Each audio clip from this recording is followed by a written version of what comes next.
Let me start this off by saying, don't try Lucidopa.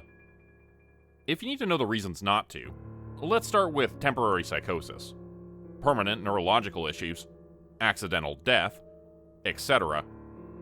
But here's one more for you. A warning that you won't find on any label or educational website. Many societies in the past believed psychotropic substances opened gateways to other dimensions. Sometimes for good, sometimes for evil. To speak with their elders or higher powers capable of insights beyond our everyday perspective. There are forces at work in this universe which operate on a level outside of our understanding. And you do not want to meet them. I don't know about this, Mark. Oh, quit being a baby and just swallow it. You said you wanted to try. It was true, I had said that. But now that we were sitting in my living room with the pills on the table in front of me, I really didn't want to. They smelled like household cleaning chemicals sprinkled with cilantro. And I fucking hate cilantro. Just do it. You go first, then I will. What a frickin' liar. He held the pill out to me, raising his eyebrows expectantly. Fine, but you better not chicken out like you did at that party. Sitting over here tripping balls and you're filming the whole damn thing on your phone laughing at me. I won't, I promise. His shit-eating grin told me otherwise. I took the pill from him, my hand trembling a bit, and put it to my lips. Then dry swallowed the purple tablet. Then I was coughing. Huge, painful, ragged coughs as I was blowing out the awful, soapy taste of it. A cloud of orange smoke came out of my mouth as I did, swirling in the air in front of me and making shapes in the beams of light coming from the window. But that didn't make sense. My vision started to turn yellow, then red. Then everything went black, as I went downwards into a three-dimensional tunnel of oblivion which filled my vision. My limbs felt gummy and elastic, and I imagined it was akin to the sensation of being dropped into a black hole. You feel anything? Mark asked as I keeled over, my face melting into the floor. After that, I don't remember anything until the following day. I rolled out of bed with a terrible headache, and a blank space in my memory of what had happened the night prior. I picked up my phone to call Mark, but he didn't answer. Instead, I got his voicemail. Mark, call me back. That shit you gave me last night fucked me up. I don't remember anything. Just call me. As soon as you get this, okay? I hung up and groaned, looking at the time. I needed to get ready for work. I'd already called in sick too many times. They'd fire me if I pulled that shit again. So I got in the shower and got dressed, then ran out the door. Halfway to the elevator, I realized that my pants and shirt were both on inside out, and I had two different types of shoes on. A loafer and a flip-flop, no less. Running home, I quickly went inside and fixed my outfit, changing my shoes while paying careful attention to the details. My mind was jumping around, and it was hard to pay attention to what I was doing. I kept forgetting halfway through each task, and thus it took me another 20 minutes to finally get properly dressed and leave again. I got to work a half hour late, but I was proud of myself for getting there at all. The pounding headache had grown worse, filling my temples and forehead with pressure as I walked into the building and winced at the bright fluorescent lights. Reaching into my pocket, I felt for the access card to punch in for my shift. It wasn't there, and neither were my wallet or keys. In fact, the pants were on inside out, and the pockets were hanging out like those of a disheveled clown. And yet, I remembered fixing my clothes and putting my things into the pockets. I had been so careful of everything and had double-checked to make sure I had my keys, wallet, and phone right before leaving the apartment. Had I imagined all of that somehow? Your clothes are on inside out, a woman said, laughing at me. She was waiting behind me at the time card machine. Rough night? I stepped aside to let her punch in, looking down at my shirt. Somehow, it too was indeed on inside out, again matching my pants. Had they been right the first time? You have no idea, lady. I forgot my damn punch card too. Oh, that sucks. What's that, like $25 to get it replaced? I winced, having forgotten about that part. At my current rate of pay, that meant a quarter of my shift would be basically free labor. Yeah, now I gotta talk to my manager, too. It's gonna be a bad day, I can tell already. She frowned slightly. Well, sure it won't be that bad. Come on, I'll take you in. Oh, right, I forgot about the doors. Everything was opened by automatic locks, which meant you had to swipe to gain access. I followed her through the doors as she hovered her magic card in front of each of the pads, and their lights turned green as we entered the office. "Thanks," I said once we were inside. "Have a good day." "You're still outside the doors," she replied, looking at me through the glass. "What?" I replied through the muffled pain. "I said, you too, Justin," she told me, smiling. I didn't remember giving her my name, and now I was somehow on the right side of the glass doors. I turned around and stared at the entrance for a few seconds, before shaking my head and going deeper into the building. The sounds of people talking to customers from all around me became a steady buzzing, like a million bees in the world's largest hive. After a 10-minute trip to the bathroom to fix my wardrobe malfunction, I sat down at my desk and put on my headset.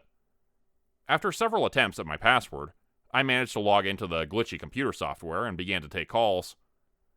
I tried to focus on my work, and not the swirling lights which hovered around the edge of my vision, a remnant of the night prior.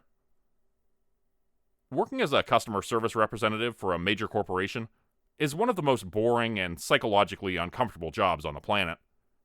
Even on a good day, without a hallucinogenic hangover, you basically take calls to resolve billing disputes, change service plans, or to discontinue accounts. It's about as much fun as watching paint dry, if you actually devote your attention to it in any meaningful way. But I could do it in my sleep at this point, after having worked there for 2 years. So I would listen to podcasts in one ear while talking to people, or read novels while answering questions. I would make elaborate doodles and drawings on the back of memos, while people complained endlessly in my ear, and would play hangman with my coworker in the cubicle next to me. It took absolutely no brain power to figure out the crux of the problem for whatever long-winded diatribe the customer on the phone had, so I rarely paid any attention to them, mentally assigning a solution to their problem within the first half minute of each phone call. But that day was different. I couldn't focus on anything. The clients would start talking, and I would space out and realize that they had been talking for 10 minutes straight, and I hadn't processed a single word they said. Several people got extremely angry and hung up on me, while others demanded my supervisor come to the phone, and I hung up on them. Oops, butterfingers. My attention span seemed to last about 5 seconds on average, sometimes less. I took off my headset and set it down on my desk, pausing my calls. I decided I would go to the bathroom and sit in the stall to clear my head. It still felt swimmy and wrong, like after getting out of a car following a 12-hour drive. Maybe I could text Mark and get an answer about what had happened the night before. That was still bothering me. I really wished I could remember. I was about to stand up and go to the bathroom when I saw him. There was a fucking jester prancing around the office. Yeah, that's right. A jester. Like one you'd see in a king's court in a medieval castle. Bells were attached to his pointy-tipped fabric shoes, and he wore puffy-ass purple pantaloons, a red and black diamond-patterned shirt, and a many-pointed hat adorned with frickin' bells at the tips. My jaw dropped to the floor when I saw him. I had been in the process of standing up, and my knees buckled and I sat right back into my chair, winded like I'd been hit in the gut with a baseball bat. If I had actually needed to go to the bathroom, rather than it just being a convenient excuse to get off the floor, I probably would have pissed myself. The worst part was that nobody else noticed the son of a bitch. Despite the loud jangling of the bells and the off-key tune he was humming to himself, some strange song I didn't recognize. A knot of fear was growing in my belly. A fear baby. I don't like this. I shouldn't be seeing this, my mind was saying. I realized I was shaking my head back and forth, silently saying, no, no, no, no, no. Humming and skipping, the jester went over to the desk of one of my coworkers, sitting down on a stack of important-looking papers and crossing his legs primly. He didn't say a word, but turned his head and locked eyes with me, his pointy-tipped hat jingling and moving, almost writhing like an octopus. Looking at me flirtatiously, he smiled even more broadly, his dry, white face paint cracking at the corners of his lips. Red and black diamonds were painted on his cheeks. Red on the left, black on the right. Every detail of him is etched in my mind. The man whose desk he was sitting on was totally oblivious to his presence, despite the fact that he was only inches away. He picked up his steaming hot cup of coffee and took a sip. then set it back down next to the jester. Smiling mischievously, the jester brought his pointer finger down and casually nudged the mug until it was almost sliding off the edge of the table. His eyes never left mine as he tipped the cup over, spilling the burning hot coffee into the man's lap. He screamed and stood up, trying to brush the hot liquid off his crotch. The jester leapt to his feet, did a saucy pirouette, and danced away. Everyone in the office was looking over at the guy in concern. He seemed to have really hurt himself, but nobody else saw what had happened. I was the only one who had seen the jester. While everyone was running over to help him, I stood up and went to the bathroom. I needed to get away from the scene and what was happening over there. It was making me really uncomfortable. I could deal with hallucinations, was quite well versed in those, but I was not used to them interacting with reality, especially in the daytime, when I was at work and supposedly sober. At least the jester had disappeared for the time being. I just hoped he was gone for good, but something told me he wasn't. Mark, what the hell did you give me last night? I've seen all kinds of crazy shit, man. Just pick up your phone and give me a call back, will you? Please. I ended the call and sent him another text afterward. I had already sent 5 others, but I didn't know what else to do. I was really starting to freak out. My mind seemed to be spiraling downwards towards some inevitable pit of despair, where it would eventually hit rock bottom and shatter into a million pieces. I realized I was hyperventilating again. Sitting in the bathroom stall for a while, I focused on my breathing. I meditated. I prayed. I did every mindfulness technique and relaxation exercise I could think of. And eventually, I managed to convince myself that everything was okay. I had imagined the jester. There was no way that was real. It was just a hallucination brought on by the residual effects of the Lucidopa. Why the fuck had I ever agreed to take that experimental shit? Damn it, Mark. No way would I ever touch that shit again. I just needed to let it work its way out of my system. I would drink copious amounts of water and piss that poison out of my blood. With that idea firmly planted in my mind, I walked back out onto the call center floor, my heart pounding in my chest. I had never felt so afraid in my life that I might see a jester jump out from behind a wall or a piece of furniture. I felt like a kid with a jack-in-the-box all over again. I always hated those fucking things. I immediately tripped over a garbage can that someone had moved into the walkway just around the corner after exiting the bathroom. I fell down, sprawled out on the ground, my now bloodied lips sustaining a nasty knock against the carpeted floor. "Walk much?" someone asked from nearby, snickering. I heard bells jingling faintly, but it could have just been my imagination. I got up and went over to my desk, watching my steps much more carefully now. Sitting down, I looked out the window for a minute before picking up my headset. I was still trying to clear my swimming thoughts. Outside was a large man with black hair and glasses, who I immediately recognized as Tony, the IT guy. He was smoking a cigarette by himself and leaning up against a low concrete wall. Our office was on the 4th floor, and that wall separated him from a deadly drop into the street below.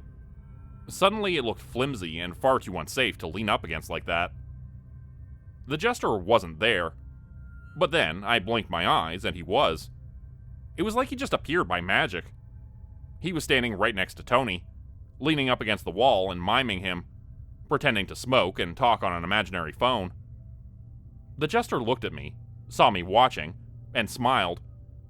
He put up a finger in a just a sec gesture and turned around to face the street exactly in time with Tony, as if he knew exactly what he was going to do before he did it. He didn't even have to look. Another coworker was sitting nearby who I knew a little bit. I ran over to him, desperately grabbing his arm and pointing at them outside. "And if you sign up today, you get the next 6 months at that rate. After that, your first bill would be only... hang on a minute. Sorry. He put the call on mute and looked at me angrily. "What? I'm about to make a sale." "Look, over there!" I almost shouted. People who were speaking on the phone to customers turned and looked at me sharply. I noticed a couple of managers who were now pointing in my direction as well. And the woman I had seen downstairs, who had swiped me into the building, was standing with them, her arms crossed. "It's Tony, so what? What's your deal today, man? You look like you're strung out on something." "Just look outside. Look!" He finally turned, his neck muscles stiff and flexing with anger. "Just tell me, do you see the jester?" "What?" He spun around to glare at me with wide eyes, a vein on his forehead bulging. My face pressed up close against his. The jester was no longer there. "Get off me! You're losing it, man," he said, pushing me off of him and unmuting his call. He gave me one more death glare before sitting down and resuming his conversation. I noticed everyone was staring at me now, and the woman I had seen downstairs on my way in was now walking toward me with an angry look on her face. I was getting a very bad feeling. "You need to come with me right now," she said, grabbing me by the elbow and escorting me off the call center floor. We ended up in her office, where she started dressing me down. "First, you show up half an hour late for your shift. Then you hang up on 6 different customers." 6? I thought it was only 3 or 4. Guess I lost track. "What the hell's the matter with you today? Your clothes are on inside out. You stink like some sort of chemical fire. You forgot your time card, and now you're yelling at Ben while he's talking to a client? What do you have to say for yourself?" I was pretty much speechless, but I still managed to say something dumb. "Who are you? Have we met before? I've been your manager for the last year." "Oh, so you're Ariel." "Kathy." "Shit." She looked at me darkly and narrowed her eyes. I felt like she could crush me between her thumb and forefinger if she wanted to in that second. "Go home. Get your head on straight. Come back tomorrow and show up on time. Or don't come in at all." With that, I stood up and left. I could tell I was on thin ice already, and there was no sense pushing it. Besides, I wanted to go home anyways. The whole day had been a shit show right from the beginning. As I was walking out of the building, I heard a loud splat.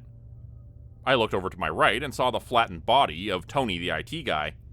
His guts were splattered on the pavement, and his arms and legs had been detached from their sockets. His head was turned at an angle that looked surreal and backwards on his shoulders. The sound of bells jingling and tinkling from above caught my attention, and I looked up to see the white-painted face of the jester, silently laughing from 4 stories above. Then a dozen other heads popped over the edge and looked down, gasping and screaming at the pancaked body down below. People were looking at me strangely, I noticed as I walked back to my apartment. They all seemed to be staring at me. I looked down at my shirt and pants and realized they were still inside out. I'd never managed to fix them.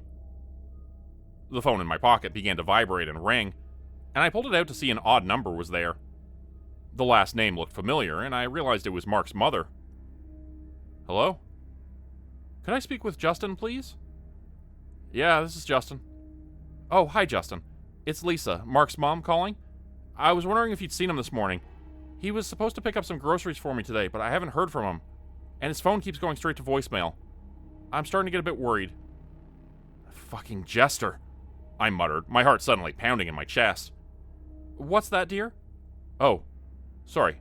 Nothing. I wish I could be of more help, but I haven't seen him since last night. I really wanted to talk to him too, actually. If you see him, could you tell him to call me?" "He's coming for you next," she said. "And he's gonna kill you too.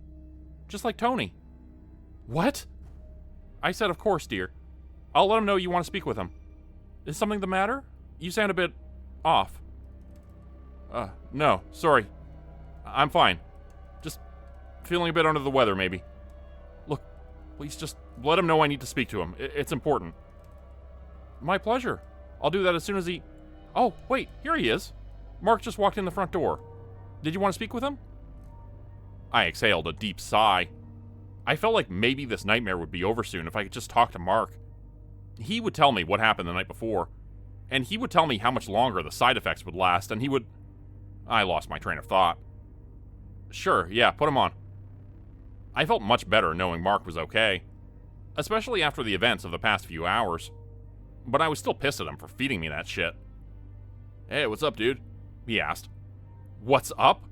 Dude, you better have something better for me than what's up. What the hell happened last night? Been seeing weird, horrible shit all day, and I don't remember anything since I had that pill you gave me. I almost got fired just now." Whoa, calm down. Sure it'll wear off soon. And if not, you'll die like the others." "The fuck did you just say?" "I said, damn, dude, that sucks." "What'd you think I said?" "Alright, look, just come over here, I'll tell you what I can remember." I did not like how often that was happening. He gave me the address and told me to come by his mom's place, saying he was going to be there for a while. I didn't really want to talk about the situation in front of her, but it seemed like I didn't have a lot of options. Mark's whole laissez-faire attitude about it was rubbing me the wrong way. I needed answers, and I needed them immediately. Somehow I had to figure out how to stop seeing that weird pan-dimensional jester, or how to get rid of him. It seemed he was far more dangerous than I had initially believed, and he was eager to do damage, to hurt others, all for a laugh. I picked up my pace, running towards Mark's mother's house. "He's just in the living room," Mark's mom told me when she let me in the front door. "I'm just making tea. Would you like some?" I politely declined, laughing inwardly at the mental image of Mark drinking a dainty cup of tea. Mark with his face tattoos and copious amounts of facial piercings, a spiked dog collar around his neck, and a bright blue mohawk with 10 pounds of hair gel, keeping it perpetually vertical. I couldn't picture it. And this woman who said she was his mother was not at all what I had imagined. I pictured a gruff, no-nonsense ex-felon. Not this picture of domesticity in a pink housecoat and flowery apron. "Mark?" I called out, wandering in towards where he sat in the living room. The TV was blaring, and he was sitting facing it on the couch, his back turned to me as I entered. "Hey, Mark."